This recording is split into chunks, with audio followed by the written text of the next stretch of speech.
Ассаламу алейкум, мои родные. К сожалению, о жизни великих персидских поэтов, таких как Саади Ширази или Хафиз Ширази, сохранилось немного достоверной информации.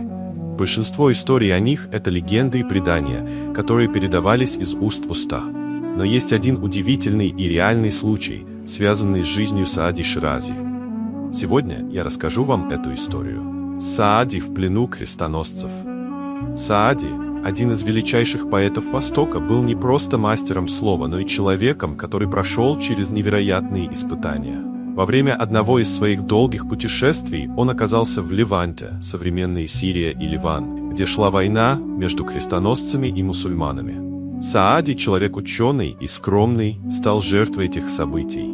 Он был захвачен крестоносцами, которые не щадили никого, кто попадал к ним в плен. Вместе с другими пленниками Саади был продан в рабство. Его судьба – работать на строительстве крепостных стен в Триполи. Представьте себе, великий поэт, чьи строки вдохновляли поколения, оказался в рабском положении. Вместо пергамента и пера – тяжелые камни и грубый труд под палящим солнцем. Стойкость и мудрость Саади. Но даже в самых тяжелых условиях Саади не утратил своего достоинства и веры. Его сердце было наполнено терпением и молитвами. Он видел страдания других рабов, помогал им словом и делом, ободрял тех, кто был на грани отчаяния.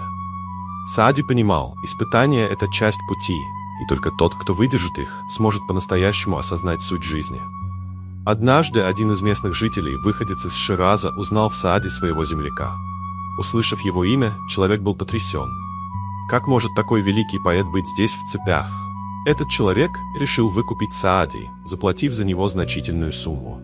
После освобождения Саади вернулся в Шираз, где продолжил писать свои бессмертные произведения, такие как «Бустан» и «Гулистан». Этот случай оставил глубокий след в его творчестве.